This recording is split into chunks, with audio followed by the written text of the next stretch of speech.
Hi, I'm Gary, welcome to my channel. Today I'm looking at the new MiG-29 with JDAM-ER bombs in 1/72nd scale from ICM. The tooling for the kit was first released in 2008. This is the third reissue since the invasion of Ukraine by Russia. The first was the Ghost of Kiev in 2022, which I made on this channel, and that was followed by the SEAD version with American AGM-88 HARM anti-radar missiles in 2023. Now, if you like the video, please remember, give it the old Imperial thumbs up, hit the notification bell and subscribe to the channel. It's free and a great way to show your support. So now let's make a start with a look at the box it comes in.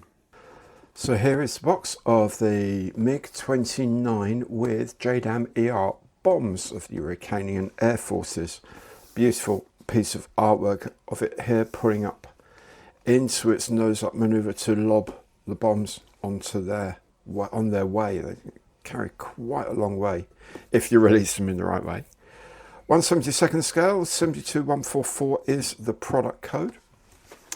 And on the side here, there's a small panel here that says it's a MiG-29 Series 913 fighter with JDAM-ER bombs and the new pylons, because they have specific pylons to carry the bombs.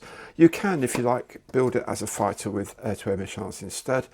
Markings for Ukrainian Air Force aircraft that actually has carried JDAM-ER, and when it's complete, the kit will be 241mm long, 158mm wide, and the box contains 91 parts, not all of which you are going to need to build necessarily.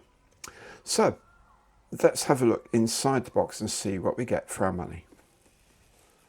As usual for an ICM kit of this size, the glossy cover comes off the top like so.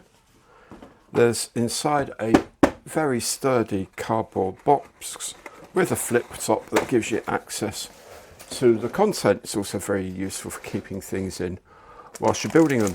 There's a cellophane bag with all the parts that you need. There's the instruction leaflet, of course, and inside the instructions is a decal sheet as well. And there's an advert for ICM water-based acrylic paints, most of which I'll actually be using for this kit, by the way. So, well, I'll be using the ones that they suggest, put it that way. Let's have a look at all these bits in a bit more detail. Right, so frame A here very obviously has the top and bottom halves of the fuselage and the two exhausts for the engines. Frame B has the inlet halves for the two sides. It has all the doors, gear doors, the cockpit tub, instrument panel, ejection seat, the tail fins, elevators, and of course the main wings. Frame C here is made up of weapons, and essentially pretty much most of these they're not suggesting you're going to be using. So you're going to be using the wheels, obviously. You're going to be using the nose gear, these little bits. This is an auxiliary tank, main gear legs as well.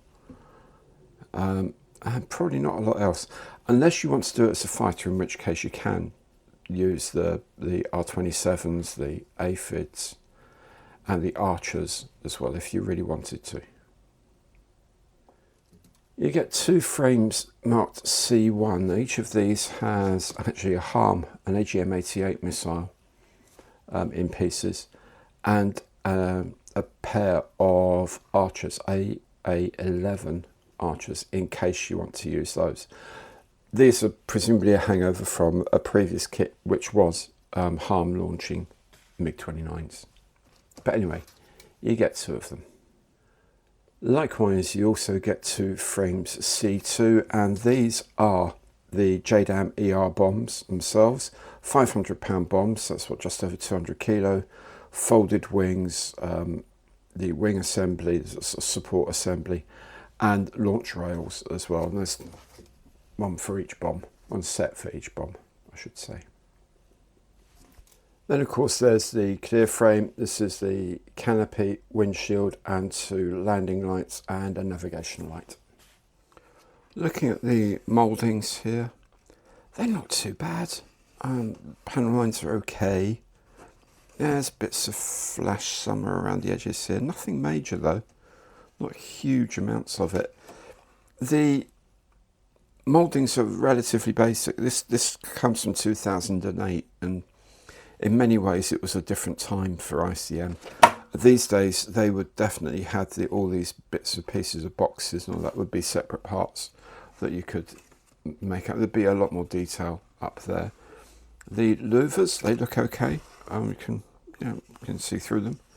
The panel lines are there. They're not too crazy deep, but they look relatively good. You know, it's not terrible. I mean, a lot of people do say, oh, this is old ICM, therefore it's going to be rubbish. Well, it's not going to be rubbish. It's going to be a challenge to make, I'll tell you that. But not rubbish. It's not like an old, I don't know, Novo kit or something like that. It's just that compared with modern ICM, these aren't as good. But I think they can be made into something really pretty sharp if you try and if you take some time. If we look at the newer parts, you can see now the design and tooling that they're available now. Look at the subtlety of this strapping around the body of the JDAM is really nice. So there's no problem with that. Lovely vent holes. Really nice piece of design. The bomb looks great. That's the fold-up wings in the folded position. That's the wing body there that the wings swivel on. But yeah, not bad at all. Likewise, the AA11 Archers, if you wish to use them, they look really nice modern moulds, really cool. And, you know, I don't think you can have harms as well as JDAMs, but you know, you could, I guess. Maybe the harms are on the inner pylon, which is where the JDAMs are, so they're not wired for anything else on other pylons. So the exterior pylons you can use the Archers on. Are these Archers? No, AA11s. These are AA11s. Archers are the really small ones, aren't they? Archers are, I think, AA8s are Archers. And there's these tiny wee things here, which I'm not going to put on. I think they'd seen sense by this point and thought, no, they've only got like a 4,000 metre range, then they're really not that useful. Whereas these bad boys, the AA11s, these are cool. Okay, that's the grey plastic, the white plastic, or sorry, the transparent plastic is okay. Looks a bit moulded on the inside. The ridge lines are okay, not brilliant, but they're okay. I will be getting a mask set for these because I don't really fancy trying to mask these myself. Bit of flash there. No air bubbles though, which is always a good sign. So yeah, I think with a mask set they'll be grand, and I'll use maybe some canopy dip to make them look a bit more glass-like. The decal sheet is fairly minimal. There's obviously Ukrainian roundels, Ukrainian badges, a bit of text here and there, some warning marks. Some of this is to do with the weapons as well. Yellow bands for the live weapons ID, and of course the instrument panel itself. Okay, a closer look at the decals. You know what, they're not bad really. The markings on here are pretty clear on the instrument panel. The yellow's pretty strong, the blue's pretty strong. Doesn't look too bad. I mean, some of these reds are going to be a little washy. Some of these smaller yellow markings look a little dull, but everything else does look rather nice. The yellow bands on for the bombs look fine. I don't know if the colour comes out well on the video. I'll try and make sure it matches as much as I can to what I'm actually seeing on the sheet. On the sheet, these look really nicely rich yellows, strong blues, nice red. They look good. They look good. The instructions, fairly straightforward, relatively basic. There's a reprise of the box art here, of course. There's a brief history of the MiG-29 as it was used with JDAM-ERs in English and in Ukrainian, and then some specifications here again for the MiG-29 in English and Ukrainian.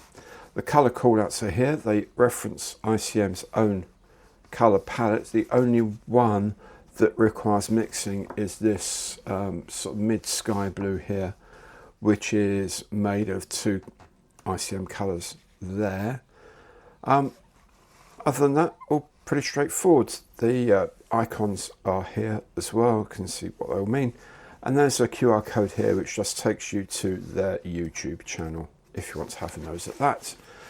The inside on the first page here you have the frame layouts. As you can see in red, there's a lot of bits that you're not going to be using. And then the instructions themselves, as I say, they are fairly basic. They're not the modern style of ICM instructions. It's not actually the modern style of ICM kits, to be fair. My experience of this, making the Ghost of Kiev kit, was that it took a little bit of care and attention to make, but it is very makeable, but this needs a little bit of love here and there. The JDAM-ER bits are new, so they should be absolutely fine and go together really easily. I mean, ultimately, that's your instructions, to A4 pages, or just bigger than A4 maybe. Then on the back is the colour scheme they suggest for an aircraft that has been seen to be carrying the JDAM-ERs. Really beautiful colour scheme. I mean, they got to a point, I guess, where they just think, what's the point of camouflage for these things? Let's everyone see what we're up to. I don't know whether that works or not, but hey, looks cool. There it is. I know the aircraft will be challenging to make, well, but it will look good with the snazzy paint scheme and the unusual Western weapons fit on this very much Soviet-era jet. If you've enjoyed the video, please remember, give it the old Imperial thumbs up, hit the notification bell and subscribe to the channel. All things the YouTube algorithm really likes. Thanks so much for watching today. Goodbye.